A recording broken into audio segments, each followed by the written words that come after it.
This video is brought to you by Squarespace. From custom domains to beautiful websites using their easily customizable templates that you can have up and running in minutes, e-commerce, email and email marketing, SEO, analytics and scheduling, Squarespace does it all and has done it for us for the last 6 years. If you are a small to mid-sized business in any industry, Squarespace is the place to go for all of your website needs. Hop over to www.squarespace.com/Hugh for a free trial. And if you like what you see and want to move forward, receive 10% off your first order by using the discount code Hugh at checkout. Thanks, Squarespace. Let's think about this. With today's announcement of Sigma's 24mm f2 and 90mm f2.8 I-series prime lenses, which are small, tiny actually by today's standards, and moderately fast, offering excellent image quality and solid autofocus for stills anyway. For video too, if we're attaching to a Sony body, but I only had L-mount samples to play with. Sharing a common but unique design vocabulary with the other I-series lenses already released, the 24-35, 35 f2, 45 f2.8, and 65 2, all of which I own, by the way. And priced below Sigma's faster DG-DN art primes, their 35 and 85 1.4s. We own the 85 1.4 as well. It's clear to me what Sigma has accomplished and is on the verge of completing. A 21st century version of Leica's legendary 20th century M lens series. But these suckers autofocus. Hey everybody, I'm Hugh Brownstone for Three Blind Men and an Elephant. And because I am very clear on what it is I'm seeing from Sigma with the announcement of their 24f2 and 92.8 primes this morning, $639 each available later this month, this shouldn't take very long. They are, for someone like me, incredibly attractive lenses for street photojournalism, portraiture, classic or environmental, travel, and further proof of the conclusion I've been carrying around in my head for some time now and just said out loud. Sigma has created a 21st century version of, an homage to, at least the way I think about it, Leica's 20th century full-frame M lenses, specifically the Summicron, Elmarit, and Elmar lines, which, for those of you unfamiliar with Leica nomenclature, refer to lenses with maximum apertures of f2, f2.8, and f3.4 to f4, respectively. And which, again, to my way of thinking, simply make much more sense for 99% of us 99% of the time than the currently in vogue 1.2s and 0.95s. Usually, much more sense than the 1.4s, too. What those Leica M lenses and these Sigma I lenses have in common are their small size, born first and foremost of their slower maximum apertures, and Sigma's commitment to getting smaller. High performance, unique industrial design, including honest-to-goodness dedicated aperture rings, yay, and joy in hand. What they don't have in common is, of course, focusing. The M's are manual focus only, whereas the I's are autofocus lenses that can be focused manually if you insist. Build quality, which, when you evaluate them side by side, range from Sigma solid to Leica brick house solid. The Leica's all-metal construction, including lots of brass taking, to mix metaphors in an oddly further inappropriate way, the cake. Minimum focusing distance, the Elmarit 92.8 focuses down to 1 meter, while the I cuts that distance in half. The Elmar 24 3.8 focuses down to 0.7 meter. The I-24 f2 cuts that distance by more than half. And price. Across the entire I-series, I's come in anywhere between 1/3 and less than 1/10 the price of the M's, though. Okay, the Summilux M90 f1.5 at 14 large does have a two-stop advantage over the I-92.8, and the Summilux's ability to render fine detail with minimal chromatic aberration is breathtaking on another plane altogether. It's also more than 3 times the weight and almost half again as big as the I-series 92.8, which, by the way, makes the Apo Summicron SL 90mm f2 at less than $6,000. I know, it's all relative. A steal compared to the Summilux M91.5 and blowing it out of the water at f2.0. Really? Now, before there was this guy, the new 24mm f2, the I-series 24 3.5 for just $550, this guy, was so compelling that I put off completing my own M prime holy trinity. I already own the Summicron 50 f2, and as you now know, the Elmarit 92.8, missing only the Elmar 24 3.8, and bought the Sigma instead of the Elmar for my SL2. I am saving for an M10R, having sold my M8 many, many years ago. Though I do want to point out that the little Elmar is all the more impressive because it is a sleeper, which actually outperforms the Summilux 24 1.4 at f5.6 and doesn't block an M finder nearly as much. It's just unfortunate for those of us who understand it that Leica has chosen to stop producing it. In any case, while I can't show you a direct comparison of the Elmar M24 3.8 or Summilux M24 1.4 to the I24 3.5 or brand new f2, I can show you the two 90s side by side. Sharpness and bokeh of the Sigma 92.8 are essentially identical to those of the Elmarit, even though they sport two completely different lens designs and design philosophies. The Elmarit, after all, was released in 1990. But the Sigma exceeds the Elmar when it comes to chromatic aberration correction, a combination of physical lens design, material science, and in-body software correction. As for focus, I'd say eye lenses are all snappy for stills. The 90 in particular is very well controlled for focus breathing during video.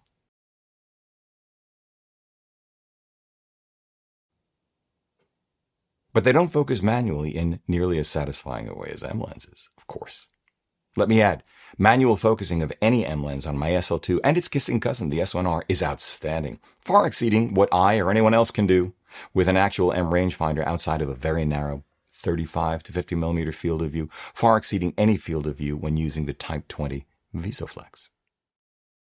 Before this 92.8 came out, I paid full freight, as I alluded to earlier, for Sigma's DGDN Art 85 1.42. I couldn't afford the Summicron SL90, and for 1/4 the price? Less. I was willing to forgive the 85 1.4's merely eye-popping performance compared to the Apo Summicron's, I don't know, I've run out of adjectives. Otherworldly performance? Flip side, now Sigma has released these two new suckers. I mean, what's a G.A.S. Addled photographer to do? What does all of this mean for you? I'll just cut to the chase. If you're an L-mount shooter, you can't go wrong with either of them. Any of the I series, actually. Cost no object. And for today, let's assume you do want the option of autofocus. Leica Apo Summicron SL90.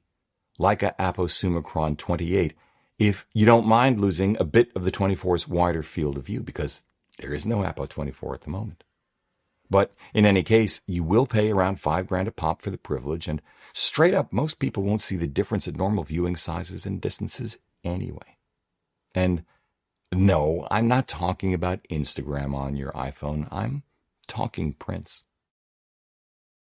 Though if you are like me, you will see the difference when the subject and composition allow for it. No joke, you'll intuit it even without pixel peeping. And you'll see precisely what these Apo Summicron SLs can do immediately if you crop the crap out of images, which both Claudia and I do on a regular basis, as an alternative to carrying more glass. It doesn't mean, by the way, we are any less rigorous about our framing and composition. It's just that we can carry lighter, knowing that we can crop in and figuring that out right then and there in the viewfinder. Want the best possible autofocus for these two focal lengths on your Panasonic L-mount body, especially for video?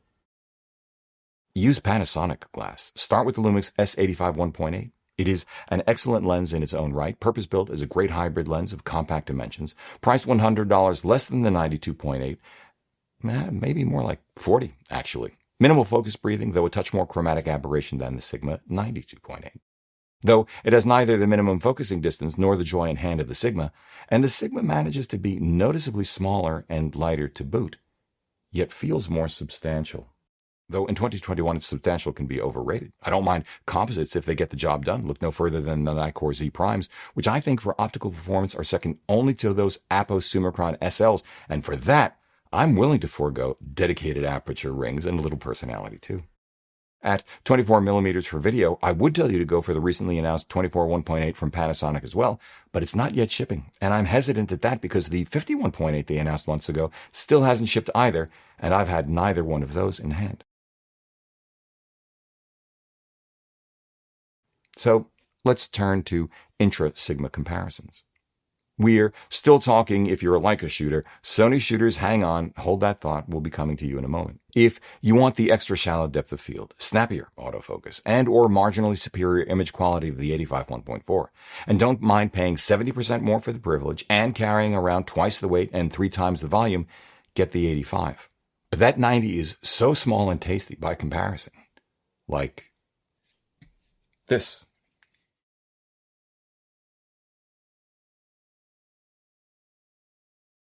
That I'd say you need to give the 92.8 a serious look-see to make sure you really need what the 85 can give you. Between the 24 3.5 and 24 2, these guys,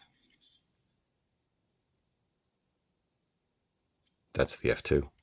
Go for the 3.5 again if size, weight, and or if minimal focus breathing are your primary concerns. But get the f2 if shallower depth of field, low light shooting, a maximum magnification ratio of 1 to 2 instead of the 3.5's smaller 1 to 5, and or especially, though marginally, superior image quality rank higher in your list of priorities, because this 24 f2, like the 35 f2, but most especially the 65 f2 in my own experience, has been designed by Sigma to offer the same optical performance as the previous generation and reference standard HSM Art Series 1.4 primes, which is saying something.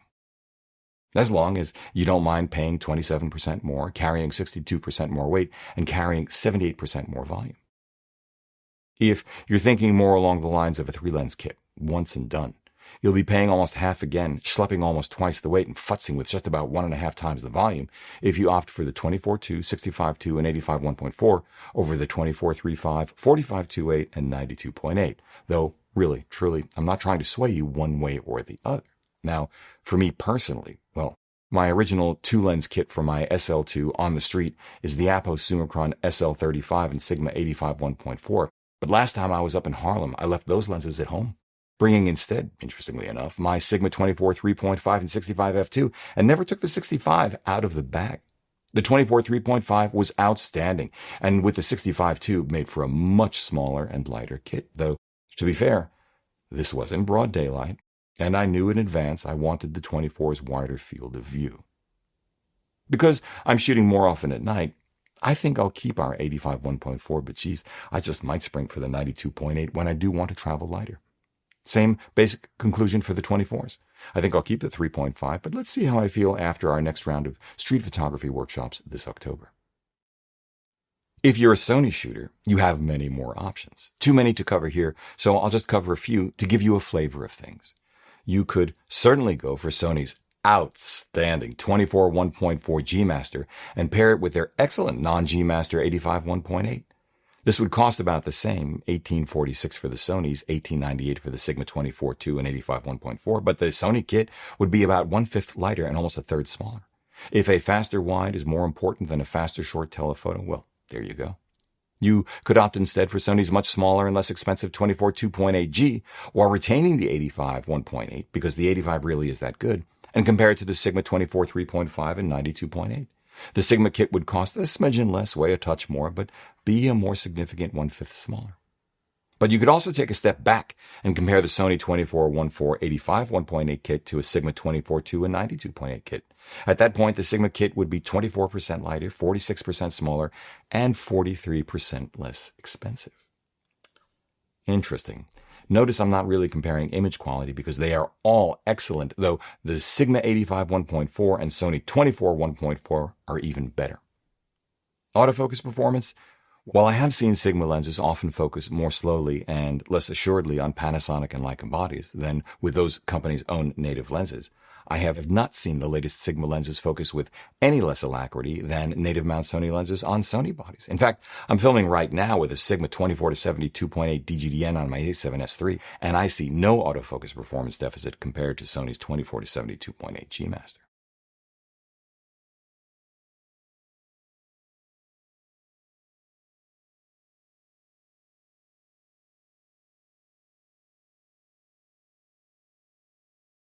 That's it, really, for now. As I said at the beginning, I think Sigma's I-series lenses are the spiritual successors to the 21st century autofocusing versions of Leica's 20th century manual focus only M lenses, priced for mere mortals. Sigma has come a long way from their game-changing 35mm art lens of 2012 designed for DSLRs, figuring out since then how to pack all of that performance into lenses dramatically smaller and lighter for the mirrorless world. They are optically superb, and M-Lens shooters will probably be somewhere between delighted and stunned by what these little eye lenses can do. The I series is a more complete lineup than their nearest competitors in L-mount, the Panasonic Lumix 1.8 primes, and Sony FE mount, the 24 2.8, 42.5, and 52.5 ultra-compact G primes, and comparably priced. They are physically smaller than, with more personality, though missing anything wider than 24 millimeters, the most complete and compelling full-frame lens line out there other than Leica's own Apo Summicron SLs, Nikon's Nikkor Z 1.8s. In fact, ignoring format for a moment, I'd say the I series is more complete and has more design personality than Leica's brilliant but few APS-C coverage TL primes. Although, this episode was brought to you by Squarespace. For all of your website needs, Squarespace is the place to go. Hop over to www.squarespace.com/Hugh for a free trial, and if you like what you see and want to move forward, receive 10% off your first order by using the discount code HUGH at checkout. Thanks, Squarespace. If you like what you've seen here today, please give a thumbs up, subscribe, join the conversation below, because this is an incredible audience. If you'd like a copy of our Streets of New York, the book, head over to www.3bmep.com/books. If you'd like to schedule a one-on-one video session with me for a portfolio review, explore or hone your artistic voice, select gear, and more, sign up at www.3bmep.com/booking. Finally, consider supporting our work by using our no-cost-to-you affiliate links down below, picking up some official Three Blind Men and an Elephant swag at 3bmep.threadless.com, sending coffee money via PayPal, or best of all, join us as a patron over at Patreon. However you choose to support us, as always, we thank you for it.